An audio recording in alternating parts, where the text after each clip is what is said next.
नमस्कार दोस्तों, कैसे हैं आप लोग। मेरे ख्याल से पेपर आपका अच्छा हुआ होगा। जो प्रश्न कठिन थे वो सबके लिए कठिन थे, जो प्रश्न सरल हैं वो सबके लिए सरल हैं।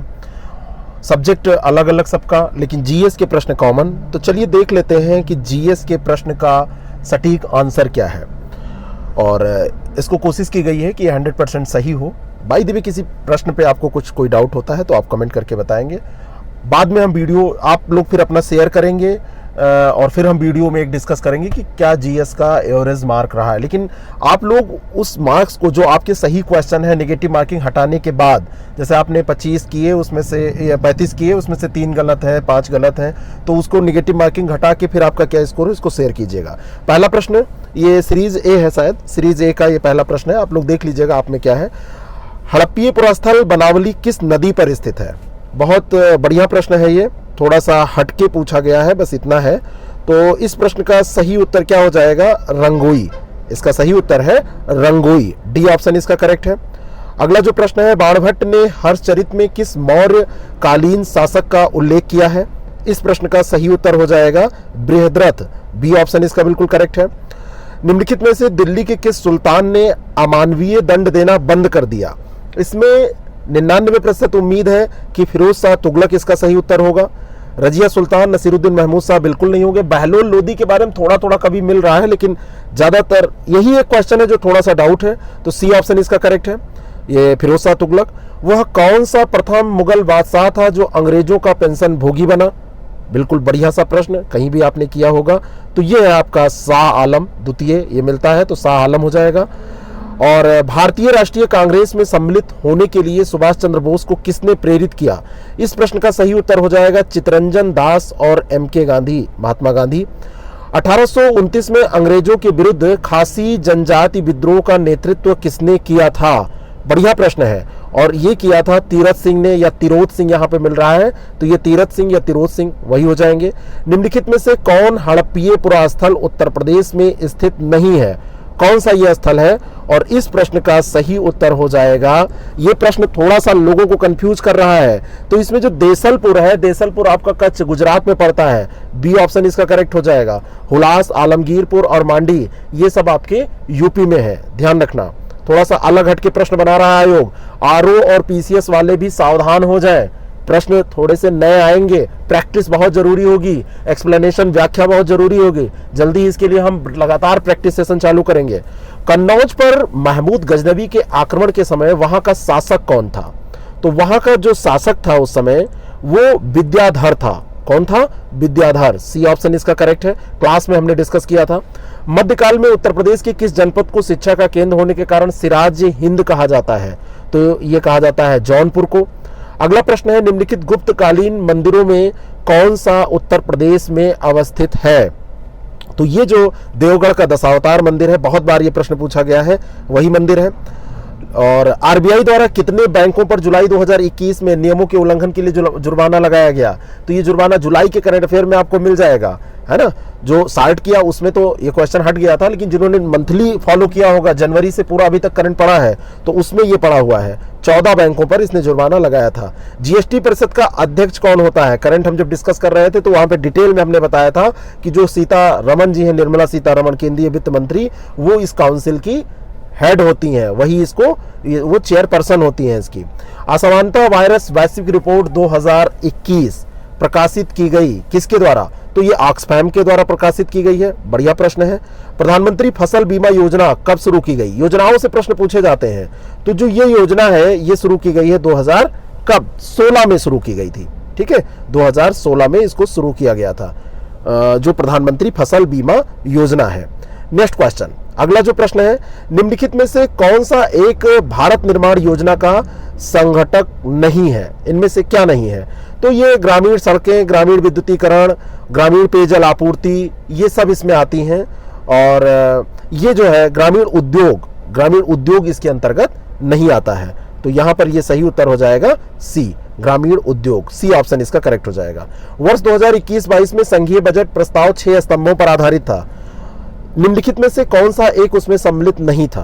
तो इसमें स्वास्थ्य और स्वास्थ्य एवं कल्याण था, मानव पूंजी में नवजीवन का संचार था, नव प्रवर्तन एवं अनुसंधान व विकास था, गांव की अर्थव्यवस्था का सुदृढ़ीकरण इसमें नहीं था। बी ऑप्शन इसका करेक्ट है। म्यूचुअल फंड को निम्नलिखित में से किस संस्था के द्वारा विनियमित किया जाता है? करंट में सब डिस्कस किया था, सेबी के द्वारा, अक्सर इसको करते रहते हैं।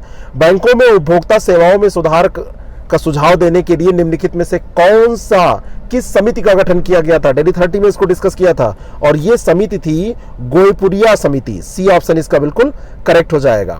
भारत के कुल भौगोलिक क्षेत्र में उत्तर प्रदेश का कितना प्रतिशत है? बहुत सामान्य सा प्रश्न है। इसका सही उत्तर है 7.33%। उत्तर प्रदेश का कौन सा शहर मार्च 2020 को राज्य के जीडीपी और प्रति व्यक्ति आय के मामले में शीर्ष स्थान पर रहा? तो यह है नोएडा। निम्नलिखित में से कौन सा उत्तर प्रदेश का प्रमुख उद्योग नहीं है?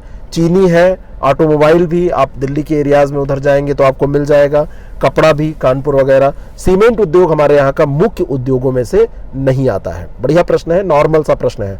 निम्नलिखित में से कौन सा एक उत्तर प्रदेश का लोक नृत्य है? उत्तर प्रदेश का लोक नृत्य इनमें से कौन सा है, पूछा जा रहा है इनमें से। तो जैसे जो यहाँ पर घोड़े वित्त आयोग का अध्यक्ष कौन है? तो 12वें वित्त आयोग के जो अध्यक्ष हैं वो उस समय थे सी रंगराजन। तो इस प्रश्न का सही उत्तर हो जाएगा बी। कौन थे? सी रंगराजन उस समय इसके अध्यक्ष थे। अगला जो प्रश्न है, निम्नलिखित में से कौन सा सही सुमेलित नहीं है? और इसमें राज्य और राज्यसभा की सीटें दी हुई हैं। राज्य दिया हुआ है और राज्यसभा की सीटें। अब इसमें यह प्रश्न, जैसे जब चर्चा में कोई चीज रहती है तो ऐसे प्रश्न आपसे बना दिए जाते हैं। अब जैसे यहाँ पर जो असम की सीटें हैं, असम की सीटों की संख्या 7 है। एक रूप में यह प्रश्न कठिन हो जा रहा है अगर आपने करंट में नहीं पढ़ा है तो उस लिहाज से। तो कौन सा सही सुमेलित नहीं है पूछा जा रहा है, तो यहाँ पर यही असम हो जाएगा। ए ऑप्शन इसका बिल्कुल करेक्ट हो जाएगा, है ना। ए ऑप्शन इसका करेक्ट हो जाएगा। बाकी अब जैसे यूपी का आपको पता है, यूपी का अगर पता है तो ठीक है ना। यूपी का अगर आपको पता है तो ठीक है, ये 31, लेकिन और का पता भी होना चाहिए। खाली यूपी का तो पूछा नहीं गया है, ये भी बात तो समझनी पड़ेगी ना आपको। तो ये सारी चीजें हैं। अब ऐसे प्रश्नों में थोड़ा सा कभी कभी क्या होता है, मतलब आप करंट में अगर पढ़े और आपको ध्यान आ गया तब तो ठीक है, नहीं तो गड़बड़ हो जाता है। निम्नलिखित में से नीति निर्देशक तत्वों का कौन सा अनुच्छेद राज्य को निर्देशित करता है कि उद्योगों के प्रबंधन में कामगारों की सहभागिता सुनिश्चित करें? तो ये आपका हो जाएगा 43 से। बिल्कुल सरल सा प्रश्न है। उत्तर प्रदेश में विधान परिषद वित्त विधेयक को कितने दिनों तक लंबित रख सकती है? तो वित्त विधेयक है, नॉर्मल तो है नहीं, तो 14 दिनों तक रखेगी, 14 दिनों तक ये रख लेगी।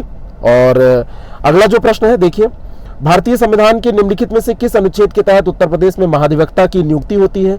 तो उत्तर प्रदेश में क्या कहीं भी होगी, तो अनुच्छेद 165 के तहत स्टेट में उनकी नियुक्ति की जाती है। तो इसको भी आप ध्यान में रखेंगे, है ना। और नेक्स्ट क्वेश्चन, अगला जो प्रश्न है, अब इस प्रश्न का जो सही उत्तर होगा 22 नंबर प्रश्न का, मेरे हिसाब से मुझे अभी मैंने एक्चुअली आंसर्स मैं डायरेक्ट यहाँ पे कर रहा हूँ, कुछ आंसर्स मैंने एक बार पेपर देखा था केवल। तो 22 नंबर में आप जैता करेंगे, उत्तर प्रदेश का लोकनृत्य जैता आपको मिल जाएगा। जब आप लिस्ट खोलेंगे तो रासलीला, नौटंकी, कजरी, झोरा, चपेली, जैता भी उसमें मिल जाता है। बाकी घोड़े, बोढ़नी ये चर्चा में थे नहीं, इसको हटा दीजिए। सिग्मो तो वहां पे है गोवा में, तो आप ये डी कर दीजिए, जैता। इस 22 नंबर प्रश्न का उत्तर आप कर लीजिए डी, कोई दिक्कत इसमें नहीं है। नेक्स्ट क्वेश्चन, अगले प्रश्न पे आप चलिए। तो यह है 165 अनुच्छेद हो गया 27 नंबर का। 28 में मौलिक कर्तव्यों को भारतीय संविधान में 42वें संविधान संशोधन अधिनियम 1976 द्वारा निम्नलिखित में से किसकी सिफारिशों के अनुसार जोड़ा गया था? तो ये बढ़िया प्रश्न है और बड़ा सरल सा प्रश्न है, बहुत सरल है। स्वर्ण सिंह समिति, सी ऑप्शन इसका बिल्कुल करेक्ट हो जाएगा। नेक्स्ट क्वेश्चन, अगला जो प्रश्न है, निम्नलिखित में से कौन सा एक सही सुमेलित नहीं है? बाढ़ बिहार, ये ताप विद्युत ग्रह है। ये बाढ़ बिहार में जो बाढ़ आती है उसकी बात नहीं की जा रही है, ये मत सोचिएगा, उसकी बात ये नहीं है। ये ताप विद्युत ग्रह है वहां का, सही है। लारा छत्तीसगढ़ सही है। कुटगी कर्नाटक भी सही है। इसमें जो एक ये दिया हुआ है गाडरवारा आंध्र प्रदेश, तो गाडरवारा आंध्र प्रदेश में नहीं है, ये मध्य प्रदेश में आपका पड़ता है। कहां पर पड़ता है? मध्य प्रदेश में। D option. सूची फर्स्ट सेकंड को सुमेलित कीजिए। ये थोड़ा सा कठिन प्रश्न आप लोगों के लिए हो सकता है। इसमें लॉ एस को आप इटावीरा से मिला दीजिए, ए का 4 हो जाएगा, और तांबा को आप मिला दीजिए सी का 2 सडवरी से। फिर मैग्नीज इसमें हो जाएगा चियातुरा, और बॉक्साइट आपका हो जाएगा ये बापी।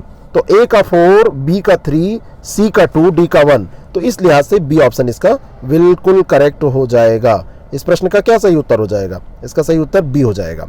अगले प्रश्न पे चलते हैं। निम्नलिखित में से किस देश से होकर भूमध्य रेखा नहीं गुजरती है? कीनिया, उगांडा, गैबन से गुजरती है, जाम्बिया से नहीं गुजरती। सामान्य सा प्रश्न है। मयूर संरक्षण केंद्र निम्नलिखित में से किस स्थान पे या किस जनपद में स्थित है? तो ब्रज में ये स्थित है, मथुरा में। स्थान यहाँ पे क्योंकि डिस्ट्रिक्ट दिया है इसीलिए ऑब्लिक इसने लगा दिया है। निम्नलिखित में से उत्तर प्रदेश की कौन सी अनुसूचित जनजाति वाराणसी जनपद में नहीं पाई जाती? महा स्टूपिड टाइप का ये प्रश्न है और इसमें से अब आपको करना है तो गोंड, खरवार, चेरो आपको मिल जाएंगे, सहरिया नहीं मिलती है, ठीक है ना। सहरिया आपको ललितपुर में मिलेंगे, ललितपुर में, यहाँ नहीं मिलेंगे। लेकिन ये बहुत ऐसा प्रश्न मैं तो नहीं मानता सही। पारिस्थितिकीय तंत्र की अवधारणा प्रथम बार दी गई थी किसके द्वारा? तो ये बहुत बार पूछा गया प्रश्न है, एजी टांसले के द्वारा। निम्नलिखित में से कौन सी फसल लवण सहिष्णु है? नया प्रश्न है। साल्ट टोलेरेंट फसल, तो इसमें जो शुगर बीट है जिसको आप चुकंदर कहते हैं, चुकंदर जो है ये साल्ट टोलरेंट है, ठीक है। बाद में इसकी हम व्याख्या करेंगे कभी, आज आप लोग फटाफट मिला लीजिए। खड़ी फसल की कटाई करने के पहले अगली फसल की बुआई करना क्या कहलाता है?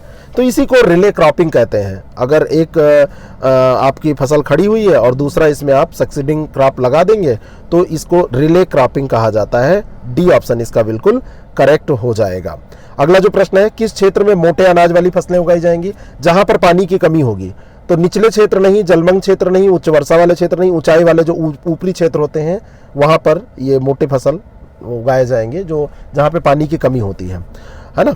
अगला जो प्रश्न है, सौर ऊर्जा का कारण क्या है? तो सौर ऊर्जा जो संलयन होता है, नाभिकीय संलयन, तो संलयन की यानी कि फ्यूजन रिएक्शन जो होता है उसके कारण सौर ऊर्जा बनती है। विलुप्त संख्या ज्ञात कीजिए, तो ये प्रश्न लगा लीजिए, मैंने एक बार इसको भी देखा है। तो यहाँ पर देखिए सबका उसके सामने वाले जो है उसको आप 3 गुना करके 2 जोड़िए, तो 9 त्रिक 27, 2 29, 4 3 12, 2 14, 26 3, ठीक है, ये हो जाएगा 78, 2 80, तो ये 6 त्रिक 18, 2 20, तो इसका सही उत्तर हो जाएगा 20। और अगला जो आपका ये प्रश्न है, अंतिम प्रश्न है जीएस का, शब्दों की विषम युग्म को चुनिए। मृत्यु, रोग, अंगूर, शराब, दूध, मक्खन, पानी, ऑक्सीजन। तो पानी में ऑक्सीजन है, दूध में मक्खन है, अंगूर में शराब बना सकते हैं। मृत्यु रोग का यहाँ पर कोई कॉम्बिनेशन नहीं है। ए ऑप्शन इसका बिल्कुल करेक्ट है। तो आप देखिए आपका कितना स्कोर हुआ, ये 99% लगभग सही है। किसी क्वेश्चन पे अगर आपको कोई दिक्कत है तो आप हमको तुरंत उसको बताइएगा कमेंट करके और देखेंगे हम लोग। बाकी इसके आंसर लगभग सही हैं 99%। और आप अपना स्कोर जरूर शेयर करें और फिर हम अगली स्ट्रेटजी बनाते हैं आगे के एग्जाम्स के लिए इसी के अनुसार। और आप लोगों को फिर से मैं शुभकामनाएं देता हूं कि आप लोग निश्चित सफल हों। अपने ऑप्शनल का भी आप शेयर कर सकते हैं और जीएस का तो जरूर शेयर करें। Thank you so much.